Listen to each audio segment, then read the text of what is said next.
Welcome back to Movies Outpost. Today we'll be going over another banger movie franchise titled Taken. This will include Taken 1, Taken 2 as well as Taken 3. Without further ado, make sure to sit back, relax and enjoy the recap. The first movie kicks off with a recording of a young girl's birthday party. Opening up her toys and blowing out her 5-year-old birthday cake, Brian Mills awakens before turning on his lamp and looking at a portrait.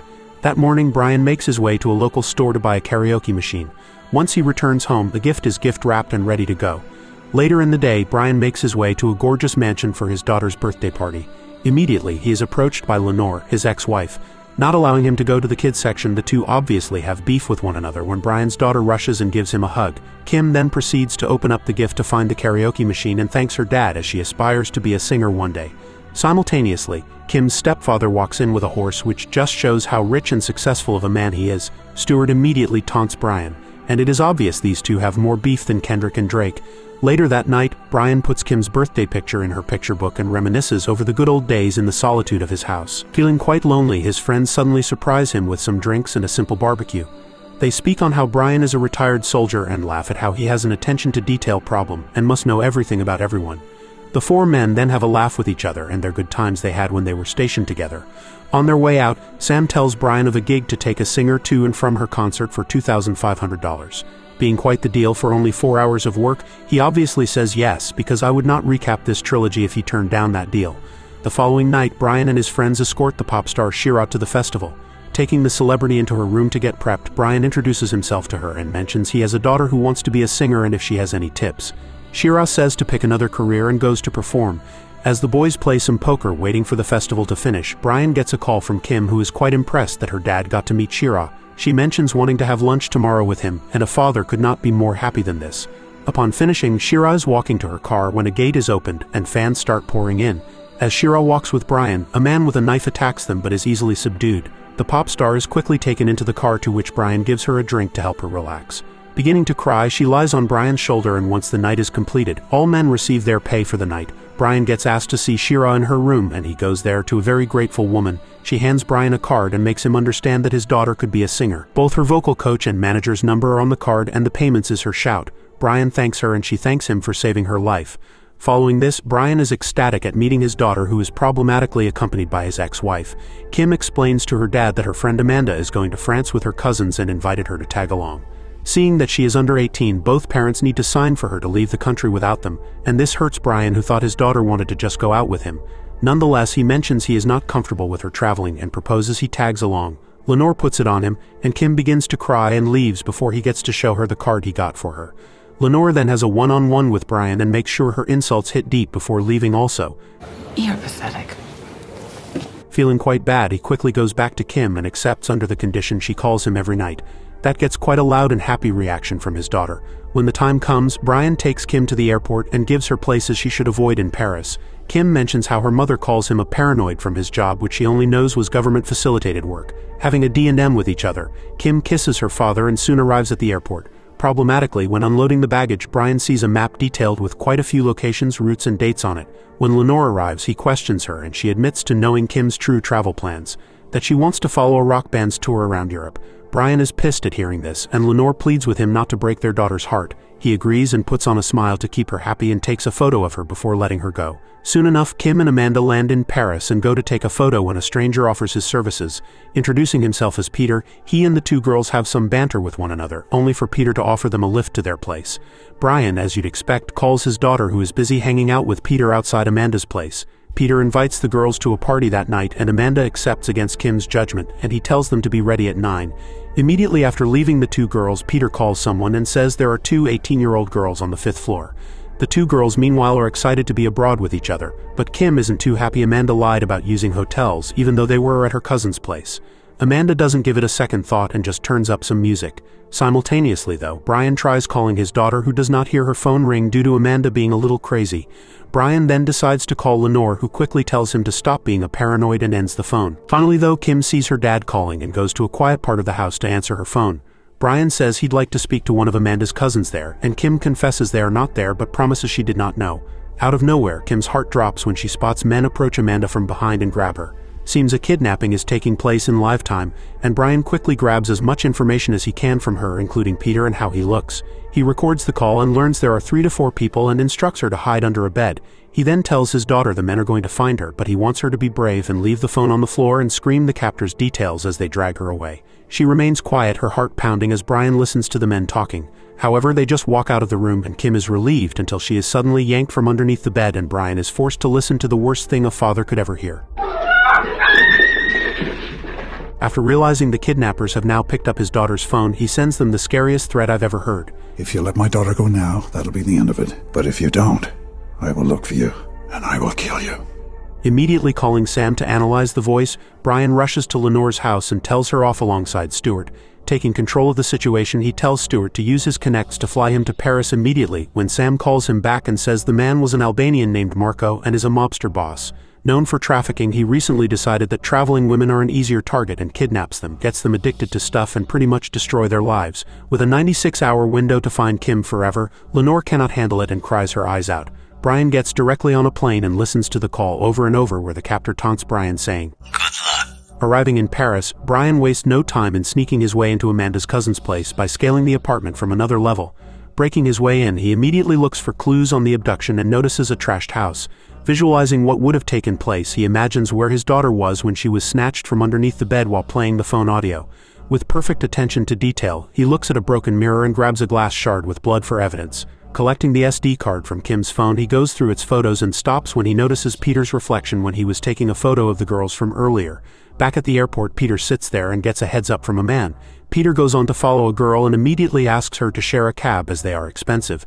Just as she agrees, Brian chucks Peter into the cab and immediately begins extracting information from the lowlife. As the man from earlier tries saving Peter, he is easily taken care of as police approach the scene, which causes Brian to steal the cab and chase Peter down. With nowhere to go, Peter decides his only option is to jump, and he skillfully lands on a truck beneath him and on the street. Problematically though, he is clocked by a random truck and Brian is forced to just walk away. Not giving up though, he links up with one of his old connects from the past, a man named Jean-Claude. Immediately providing the details of his daughter's abduction, Jean-Claude, now a prominent figure in the government, tells Brian to make his way to a downtrodden area at night. As expected, Brian heads down to the exact place, but not before picking up a translator by the name Gregor. Paying him for 10 hours ahead of time, Brian goes to the street and starts speaking to a woman there. Realizing he's not really there for a good time, the woman tries to walk away, but Brian intentionally provokes her until a man approaches and shoos the girls away. He then grabs Brian, who places an audio bug on him and is then forced to hand over $50 for costing him business. Once he leaves, Brian turns on the bug and gets his translator to tell him the exact words the men are saying. Seems they're interested in sports and also speak on a construction site until one man mentions the new merchandise being a problem for them. Brian thanks the translator for his work and drives off, but seems to have a tail on him. Soon enough, at a construction site that night, there is a lineup to get inside a small building. Brian hides his face and pays his dues before walking inside to discover covered-up makeshift rooms with numbers on them. Seeing the room number he was sent to, he sees a woman lying there with marks on her arms. Disgusted at the men holding these women as prisoners, he walks from room to room looking for his daughter or Amanda. Out of nowhere, his attention to detail works out when he notices his daughter's jacket. He asks the woman there how she got the item, but the woman is too out of it to understand. Simultaneously, a man walks in on them and cops a bashing.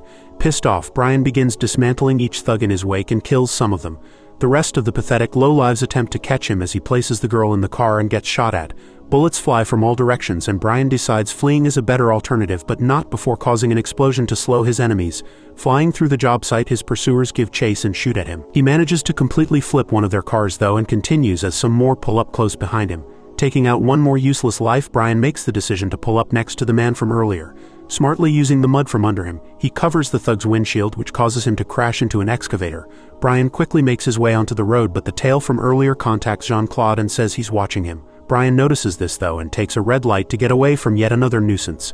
Hijacking and switching cars to avoid more irritants, Brian makes his way to an old contact of his and gets a room for himself and the girl. Giving her some medicine to help alleviate the pain, he finally takes a moment of rest. Suddenly his phone rings and Jean-Claude is on the other line and wants to talk. The next day, while waiting for him, Brian makes sure to keep his range and realizes an operation by the government is taking place to arrest him for his mess.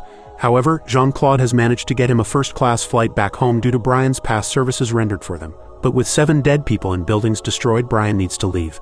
Brian refuses though and makes a fool out of the French agents and walks away as if nothing ever happened. Later on, Brian begins studying Albanian when the girl he rescued awakens and begins to panic. After relaxing her, he questions where she got the jacket from while holding a photo of Kim. The young girl explains she was abducted and forced into a red house where a young girl gave her the jacket. Crying, she further explains a sign she remembers seeing of her abduction spot. Brian immediately heads there and just walks straight inside the complex and hands over his friend's card and threatens them with 30 agents unless he speaks to the boss. The boss agrees to meet with him, and Brian links up with multiple men and says he wants to negotiate the rate. They say that they have already done that with Mr. McCon, who Brian mentions has been moved. The men there, thinking he is Jean-Claude, listen as he asks which one is Marco and doesn't get an answer. Threatening them with an extra 10% for not answering his questions, he lectures them and demands 20% of profits for at least a year. With that, one of the men hands over some money only for Brian to hand over a note in Albanian for the men to translate for him.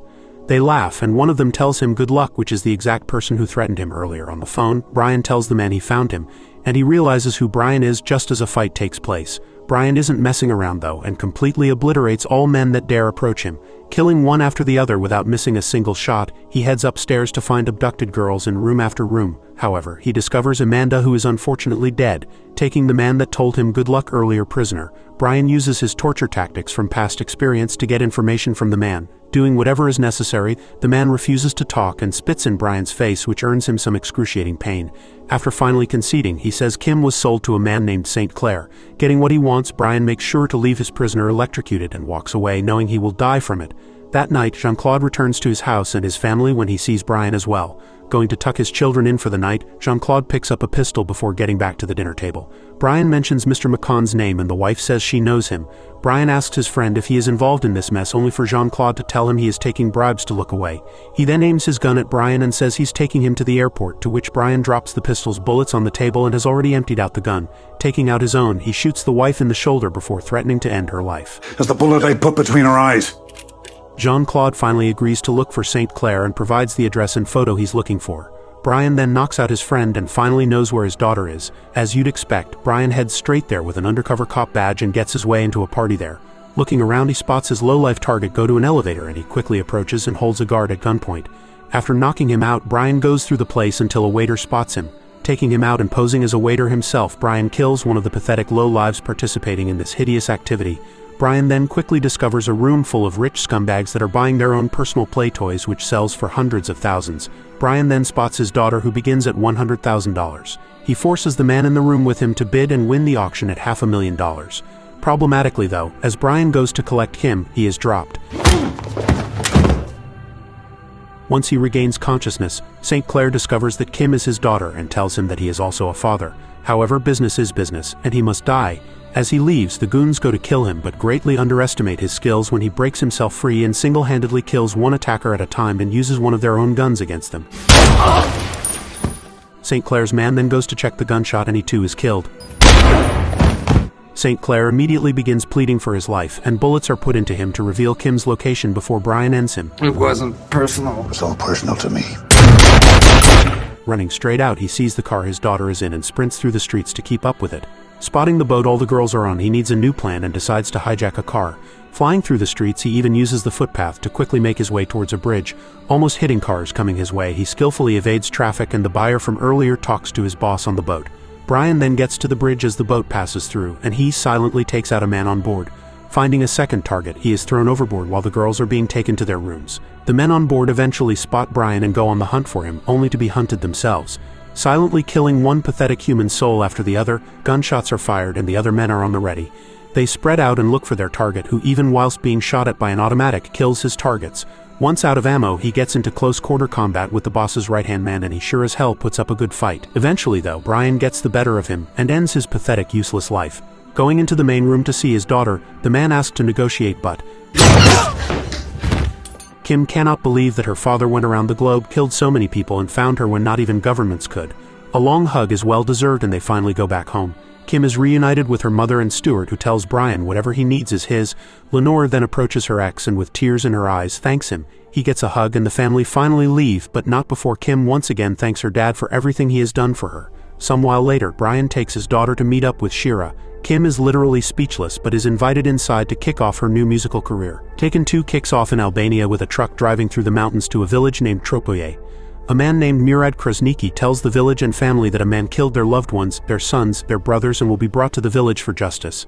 At Los Angeles, meanwhile, Brian works at a car wash and goes about his usual life. At exactly 2 p.m., he goes to Lenore and says he's here for Kim's driving lesson. Lenore begins laughing, and it seems these two are getting along quite well after the whole abduction fiasco. However, Lenore tells Brian Kim isn't home and is seeing someone. Having a drink with one another, we discover that Stuart and Lenore have split, and Brian comforts his ex before leaving. Going straight to where Kim is at, Jamie opens the door and invites him in. Kim is not happy about her dad invading her privacy and leaves. Driving with her dad, Kim tells him that no one knows where Jamie lives, and it seems that Brian had placed a GPS tracker in his daughter's phone, telling him that she is traumatized and already doesn't feel normal. These shenanigans just make it worse. However, Kim does calm down and tells her dad she understands where he's coming from, and tells him she loves him and not to do it again. Once Kim is out of sight, Brian immediately gets Sam to run a background check on Jamie. In Paris that night, Jean-Claude gets to his office and sends his guard upstairs as he picks up a letter. Following him up though, he discovers his man dead and pulls out a gun to be on the ready, but is useless when a gunman approaches from behind and knocks him out. He soon awakens to multiple people around him, interrogating him on the location of Brian. Repeatedly saying he does not know is not helping him and causes quite some discomfort and pain. The man there shows Jean-Claude his own card, the one Brian used to make his way inside the trafficking house to kill his brother. Back at Los Angeles, once 2 p.m. hits, Brian awaits his daughter, then goes to the door to find Lenore crying her eyes out, telling Brian that she had a trip planned with Stuart and Kim and that Stuart canceled everything for no reason. She calls Stuart a vicious coward, and Brian offers her whatever she needs, including a place to stay if she wants. After telling his friends this later that night, they all have a laugh at him and say there is no longer any tension between him and Lenore. At Tirana, Albania, meanwhile, Suko, the man that was torturing Jean-Claude earlier, hands over some money to a government employee to discover that Brian is headed to Istanbul. With pinpoint accuracy, Brian is there working as a security guard. Calling Lenore to speak with her and Kim, he is over the moon when he discovers they've followed him to Istanbul as a surprise visit. He is confused on how they found him, only to reveal Sam gave them some inside information. Escorting them to their new residence with a gorgeous view, he lets the 2 girls settle as he goes to finish work. Murad and his crew in the meantime drive from Albania and arrive in Istanbul. While Brian finishes work for the day and packs up his weapons and gear, he heads back to Lenore and Kim. Lenore tells him she wants to just hang out and have a bath. Seems Kim and Brian are going out on their own, and weirdly enough, Brian takes her to a club. Soon after, they go on a boat cruise where he explains history to his daughter. Brian then questions his daughter on Jamie and wants to know how serious they are. However, Kim says it was nothing compared to him and her mother, who describes meeting him as magical. The following day, the Albanians drive and link up with Suko, where Murad asks, "Is everything prepared?" As you requested. He then walks inside an abandoned place where his men get up. At the hotel Brian is at though, an Albanian lookout calls Murad and tells him Brian is leaving when he stops and says he's onto him and goes to leave. Lenore and Kim then meet up with Brian, where Kim this time says she wants to kick back by the pool, trying to get both her parents to have some alone time. However, as they walk off, another lookout calls Murad and informs him Kim is staying all alone. Lenore and Brian finally have a very deep and meaningful conversation about their relationship and how Brian has changed and become a family man, unaware of the thugs following their vehicle. Soon enough though, Brian notices the tail and confirms it by making the driver go a different route, telling Lenore to stay calm and relax. They lose the tail and Brian begins explaining to her that once they stop, she needs to head through a specific direction to get back into the hotel and immediately alert security and hide in the room until he returns. Panicking, he has to tell her to focus, and as the car stops, she leaves and Brian takes over the driver's seat. Murad is alerted to Brian spotting them and a car pursuit immediately takes place. Attempting to call Kim, she doesn't pick up and he simultaneously stops the car in an alley, but is nonetheless spotted and shot at. Getting sandwiched between 2 cars, the Albanian thugs all get out with their guns on the ready, only to see the car empty. Lenore problematically runs into a locked gate and Brian is seen sprinting. The thugs chase him on foot, who realize he knows these roads much better than them. Deciding to lure one of the main thugs into an alley, Brian takes him out only for another to try and fail. Using his skills, Brian quite easily deals with 2 enemies at the same time when 2 more join the fight. They stand no chance though, and the fighting stops when both Brian and an Albanian hold guns on each other. Lenore is problematically dragged into the equation though, and Brian calls Kim one more time, who finally answers the phone. Saying he is going to be taken just as she was, he directs her to head to a specific room and hide in a specific closet immediately. He then hangs up and breaks his phone while surrendering to the Albanians. They smash him to the ground and bag both of their new prisoners while Kim gets on the move. The duo are then dragged into a van and taken away, but Brian listens and pays attention to every turn and sound around them. Counting the seconds on the stopwatch, the Albanians make their way into Kim's room to find it empty. Security is then alerted to immediately head to the 4th floor, and Kim in the meantime rushes into her dad's room and climbs out of the window while her dad still analyzes all details around him to perfection. The van finally stops at Murad's temporary base of command while the Albanians get into Brian's room and find Kim's slippers just as Kim gets into the next room and hides in a closet. The Albanians also begin climbing to the next 2 rooms and Kim hears one of them inside. Remaining quiet in the closet, the man opens it and finds nothing. Going to open the 3rd one though, his teammate gets into a room and kills a witness there, causing Kim's man to rush out. Simultaneously, security arrives on the 4th floor only to get gunned down by the Albanians. The hotel is immediately placed on alert, and Kim is safe for the time being. But Brian, on the other hand, is not safe at all. Being tied up and alone in a room, he begins using his feet to push a device out of his pants. He then raises it up and attempts grabbing it with his hands, but it drops. He does it again though, and this time grabs it to reveal it is a phone. Immediately calling Sam, he problematically does not pick up the phone. A bad habit people in this series all have. Kim, however, answers, and Brian lets her know of the situation before telling her to get to the US Embassy. Saying that she wants to find and save both her parents, Brian refuses, but changes his mind when she too refuses to listen. Leaving the closet, she grabs her dad's suitcase and inputs the combination to reveal a lot of stuff. But using a map, Brian instructs her to grab one of his shoelaces from his closet. Also using a pen, she draws a 3-kilometer radius from the hotel, followed by a 3-kilometer radius of the markets. But with no overlapping areas, he instructs her to grab a grenade from his suitcase and find an empty place to throw it where he can hear it. Taking out the pin, she throws the grenade underneath a car and blows it up. Brian counts the seconds it takes to hear it and tells his daughter to draw another circle of 4.5 kilometers around the hotel. This time there are 2 intersected points, and Kim goes to the rooftops to tell him which way the flags are blowing. He then tells her to go to the east point of where the circles overlap and to take his pistol and 2 grenades and head to a rooftop and wait for his signal. He is then forced to end the call and hide the phone behind his foot. Leaving the room, Kim makes her way to the street and into a cab. Back with Brian, he is repeatedly punched as Murad walks into the room. Murad begins showing him photos of the men Brian killed in his attempt to save Kim from her abductors. He explains they are fathers, husbands, brothers, and that he killed them all. Showing him a photo of the man he electrocuted to death, Murad reveals that man was his son Marco. Telling Brian he will be taken to their village, Brian says Marco was a human filth and gets a slap for speaking like that. Murad then threatens him by saying, "Your death will not be quick. It will not be pleasant." Lenore is then dragged into the room and cut before being hung upside down.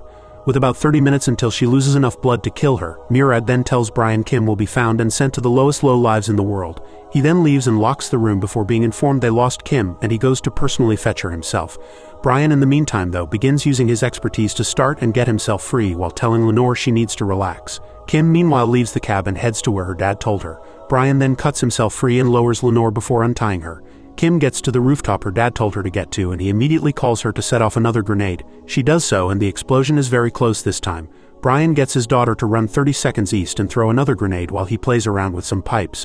The Albanians hear the second grenade and go to check what is going on while the pipes emit enough vapor for Kim to see her parents' exact location. But Kim is brave enough to see that the Albanians have found her and still drops the pistol to her dad.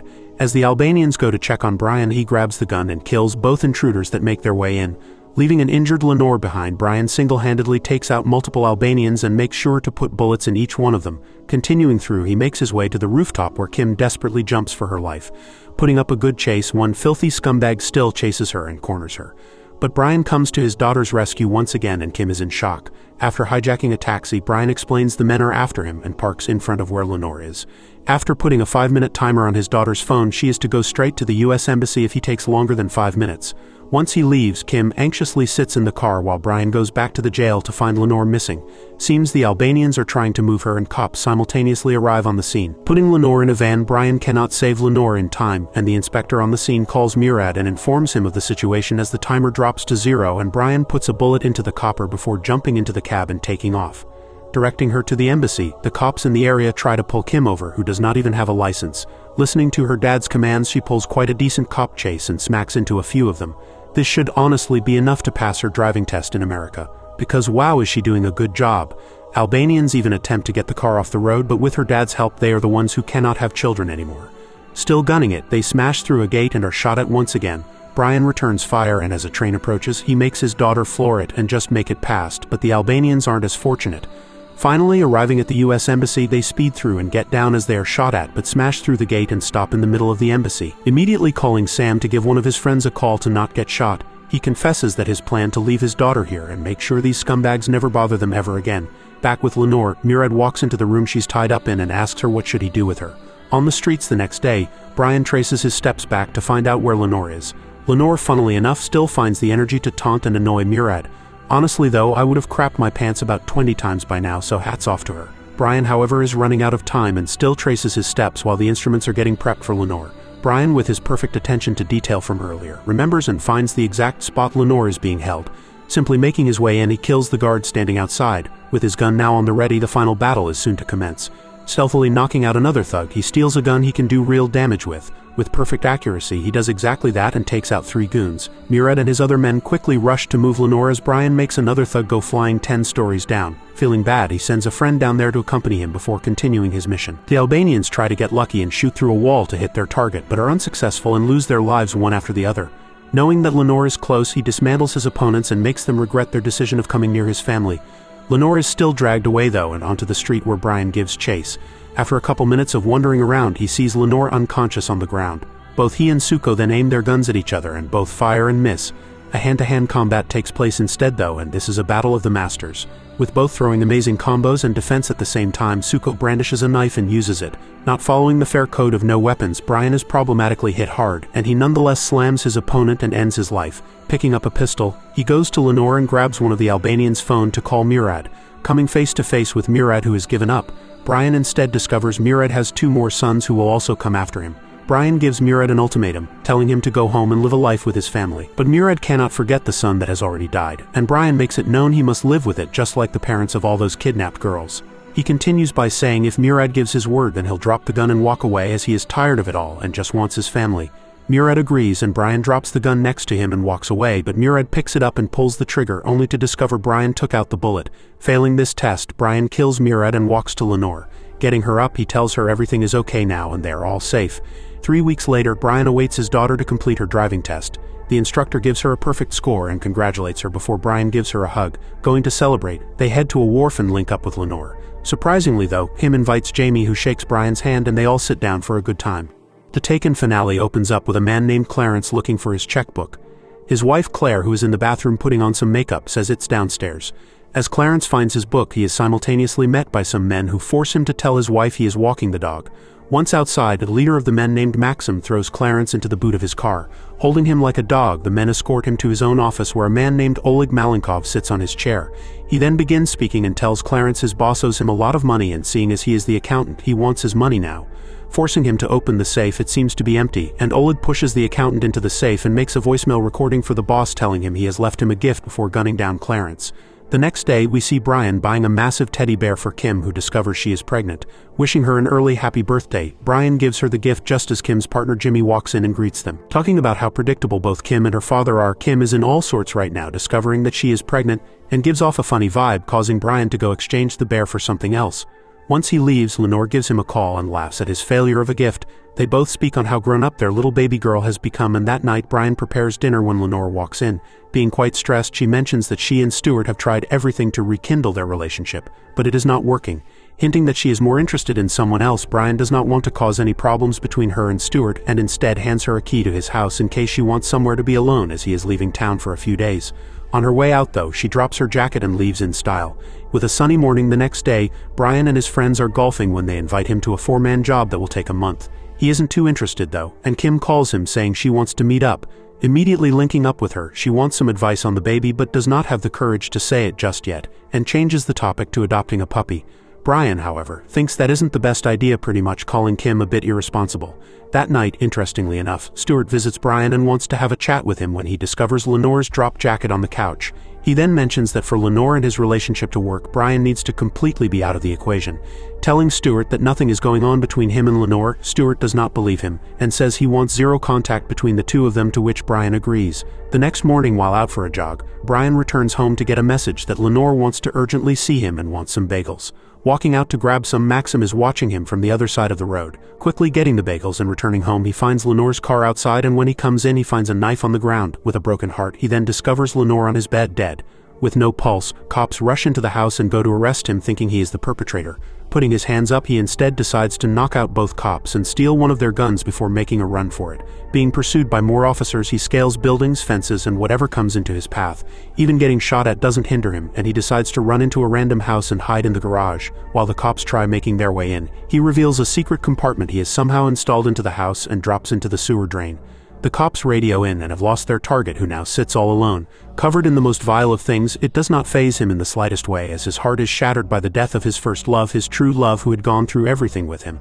Some while later, Kim gets a call from Brian, who wants her to listen to him. He tells her that someone murdered Lenore in his apartment and is framing him. She is to trust no one, and he hangs up the call before she could tell him the news of her being pregnant. At the crime scene, Detective Frank Dotzler looks at the weapon, the blood in the house, and is told that an anonymous reporter called in and said a woman was screaming for her life. Eating one of the bagels, he realizes it is still hot. Brian immediately calls Sam and asks if the code is still the same and gets a confirmation. Canvassing the area, Frank is puzzled how Brian just disappeared and looks around. Moving the truck, he discovers the hole where Brian vanished in. Brian in the meantime heads to a warehouse and goes to the back to open up a secret door. Heading to a place he and the boys had ready, he picks up a strap and wants to kill the people responsible for this. Frank meanwhile speaks to Stuart, and Kim comes from Lenore's bedroom crying and asks Frank if they could leave it for another time. He respects her wishes and tells Garcia to vacate the bedroom. Kim then has a breakdown and swears that Brian did not do it and tells Stuart to back off. Telling Frank that her dad loved Lenore, she walks away. Being through hell and back with her mother and father, this time she is all alone and when she needs it the most. At the morgue, Stuart tells Frank about both incidents in Paris and Istanbul, and while he doesn't have all the details, Brian's life is surrounded by dangerous people. With guts of steel though, Brian sneaks his way into the morgue with the cops being outside. Pulling Lenore's body out, he stares at her in disbelief and grabs a strand of hair before putting her body back. Frank then tells his team that Brian is a ghost, a man that joined the army at 21 and special forces at 23 before completely disappearing. For the time being, the best way to find him is by watching his daughter. He also wants both Brian and Lenore's GPS coordinates downloaded and corresponded, but Brian beats them to it. Getting into Lenore's car to grab the data, Garcia and another man walk towards the car. However, the GPS coordinates are downloaded and Brian escapes just before the men see him. Back at his makeshift headquarters, Brian goes through Lenore's previous coordinates, and one place is quite strange. Heading to a gas station some distance away, Brian acts as an officer and asks the receptionist for information, but she doesn't have any. Going to another worker, Brian asks to look at the surveillance tapes. Looking through the tapes, he hears officers arriving at the station, but also sees Lenore on camera. The officers ask the receptionist for information on Lenore, only for her to say she already told them. Discovering that Brian is acting as an officer, they rush to arrest him just as he realizes Lenore was kidnapped, and he simultaneously gets caught red-handed while spotting a tattoo on the hand of one of the kidnappers. Giving himself up, the two officers escort Brian out in handcuffs, where he is immediately arrested for the murder of Lenore. Frank is alerted to the new development and calls Garcia in a panic. Saying Brian intentionally got himself arrested, he tells all the cops to stop their cars immediately. They don't listen to him though and mock Frank while Brian quietly unlocks his handcuffs and disarms both officers, only to chuck out the passenger and hold the other hostage. Forcing him at gunpoint to speed, he intentionally goes on the wrong side of the road and, let's just say, causes a few accidents to happen. Garcia and his man get out and aim their guns at Brian, who is hit from other cars around him. Forcing the officer to drive off, he eventually stops the car and kicks him out. Downloading the data from the police computer, Frank is in a chopper when the call is announced, and Brian is pursued. Multiple police cars attempt to stop him, but his driving skills are second to none. Making a barricade, multiple officers shoot at him, but this isn't enough to stop him. In a car park, he intentionally stops the car, then puts it in reverse to fall and gets stuck in an elevator. The car then ignites and takes out a massive part of the building, when Frank is suddenly called by none other than Brian, who tells him he now knows what he's capable of. He tells Frank that he is innocent and needs 2 days to prove it before dumping the phone and walking off. Frank goes through the surveillance video with Garcia and is in shock when he discovers that a group of men abducted Lenore. Brian already knows this though and has a visitor in his base of operations. Sam is told the details of everything that has happened so far and is handed all police intel of Lenore as well as a strand of her hair for analysis. At Lenore's funeral, meanwhile, Frank sits outside with his surveillance van and listens on people hugging Kim and telling her it's going to be alright. Sam then runs some interference and jams the audio before telling Kim her dad will be in touch and to stick to her usual schedule. Realizing her dad is watching her from a hidden camera, she blows him a kiss and Frank exits the van to have a look at Kim in person. Once at home, Kim is annoyed at the constant presence of police at the house and tells off Stuart. She also mentions the fact that for 2 years the only thing he gave Lenore was sadness and regret and doesn't want to look at him. Heading off to school in her usual routine like her dad said, she parks her car and tells Garcia to stop following her. Heading inside the gas station as she usually does, she finds a message from her dad on a drink, and once she drinks the drink, she leaves as per usual. At campus that afternoon, Garcia listens in on a bug he placed on Kim, who suddenly tells her friend she feels nauseous and goes to leave.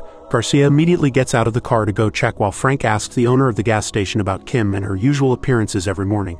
Going to the rubbish outside, he discovers the cup and immediately alerts Garcia that backup is on the way. Once Kim goes to the bathroom, she discovers her dad there, who finds and hides the bug.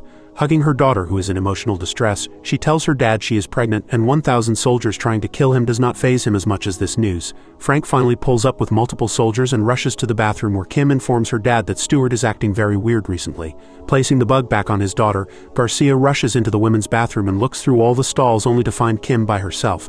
Realizing their target is still somewhere around, Brian knocks out a security guard and is then spotted by Frank and his team. Brian makes a small fire and causes the water alarms to activate, providing himself an easy way to escape. Putting Kim into a room, Frank interrogates Kim, who tells him that her father is innocent and hands him back his bug before asking to go home. At Stuart's headquarters, meanwhile, he tells his security it's time to leave to Malibu and is the person that Oleg wants to try and find. Leaving with his security detail, Brian decides to tail him when he suddenly is rammed into from behind. Not knowing who is following him, he is stopped and pushed off the edge, causing the car to flip over quite a few times.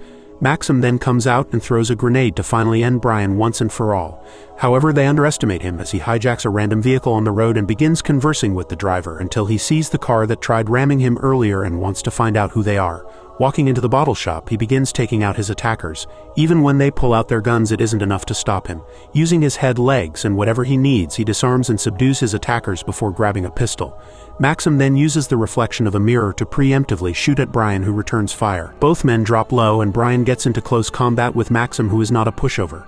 However, he ends up getting the best of his attacker and wants to know who hired him. But Maxim refuses to talk and decides death is an easier alternative. Stuart, in the meantime, is told his friends have arrived. Believing it to be Maxim and his thugs, he allows them in when he instead gets knocked out. Awakening with Brian standing over him, he is pushed over, planning to get the information he wants out of him. He confesses he is confused and wants to know if the Russians were following him because they work for him. Stuart denies it and blames Lenore's death on Brian, who wants to know what Stuart is hiding. After confessing that he owes Oleg Malenkov some money, he targeted Lenore, and as she was seeing Brian behind his back, he didn't mention anything to the authorities. Brian wants to know why Oleg is chasing him though, and it seems Stuart threatened them by using Brian's name. Apologizing, Brian shuts him up because they're coming after Kim next. Sitting all alone in her room, Sam aims his gun at a copper when Brian's old crew all get to work. Brian then makes his way into the house to knock out 2 guards. The final one is easily taken care of as well, and Kim sees her dad, who wants her to leave. The entire crew leave and Frank debriefs his team about Brian's friends, who all have disappeared in their early 20s after serving the Navy SEALs or Special Forces. Being explosive demolitions or communicational experts, the only thing linking them together is their company named Private Security International. Putting up the feed of Maxim dying, Frank informs his team that he did not want to divulge any information and that something very strange is going on. He wants to bring in any of these 4 men who all know something they don't. Back at the base of operations, the main crew alongside Stuart and Kim have come to the conclusion that Oleg needs to be eliminated in order to keep Kim safe. Stuart then gives them all information on Oleg and says he served in the Russian army, was part of the Russian Special Forces, and when the Soviet Union collapsed, a man with his expertise was hired and in very high demand. Getting into business with him for heavy machinery, they made quite a profitable business when one of their deals went south. Kim loses the plot and wants to kill Stuart and blames him for her mother's death. Brian then tells Stuart to call Oleg and put it on speaker. Answering his call, Oleg is told the money is ready and he tells Stuart to meet him at his penthouse in an hour. Having both his own private elevator as well as 2 guards, security upstairs can only move the escalator and are then also met by 3 more guards. There are 2 sets of doors followed by Oleg's private apartment. Making his way into the apartment, Sam gets into the car park while Stuart follows him soon after. Stuart gets out of his car alongside Brian, who all enter the van when Frank coincidentally calls Stuart. Telling him that Brian took Kim, he tries acting like he didn't know and says he is in Malibu and needs an hour to get back. Frank ends the call and tells Garcia to track Stuart's location, which gives the team around half an hour before they are swarmed by officers. Frank immediately gets the heads up on Stuart's location and the entire cavalry is on their way. Sam is alerted to this, and the operation begins. Brian once again apologizes to his daughter for yet another problem in her life, and Frank gets an interesting call from one of his agents telling him that both Stuart and Lenore had life insurance at $12 million apiece. Hacking into the surveillance system to cut the live feed, Brian takes out both guards out front. Stuart returns back to safety, and the boys completely disable all security cameras, allowing Brian to cook and take out the 3 guards upstairs. All men rush to the location and try to fight back, but Brian is a ghost and not to be trifled with. Getting shot at, he makes sure that even with their heavy artillery, it doesn't matter in the slightest of ways. Creeping his way into Oleg's room, he is shot at from above. Shooting hundreds of bullets, Brian waits patiently for a shot and puts Oleg in an ugly position. But Oleg still fires so many rounds that this causes Brian to get on the floor and be stood over. Oleg then puts Brian into a chokehold and drops him to beat him up with his gun, aiming a pistol at him. Brian gets up and manages to steal Oleg's gun and shoot him with it. Breathing his last few breaths, Oleg laughs and tells him that Stuart tricked them all. He explains that Stuart hired him to kill Lenore then Brian, and if that doesn't work he sends Brian to kill him. Laughing at the situation, Oleg says Lenore was just business and wants Brian to kill him to get his revenge. However, Brian does not do it and leaves him be when Kim simultaneously realizes from the police data that someone used Brian's phone to set up Lenore. Stuart sees what's happening and shoots Sam while taking Kim hostage. The police also flood the entire building and spot Sam injured but still alive. The elevator starts coming down just then and the cops have their weapons on the ready to see it's empty and make their way up while Brian hides in the shaft.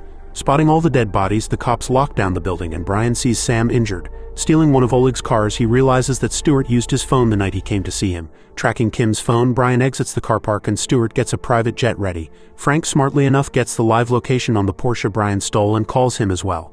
Brian answers Frank, who says he's worked it out that it was because of the life insurance policies. Brian also reveals Stuart hired the Russians to kill Lenore and him and will not stop until Kim is safe. Arriving at the airport, Kim is taken to a plane as Brian guns it in the Porsche to save his baby. Not caring about his own life, Stuart sees him make his way towards him and cannot believe it.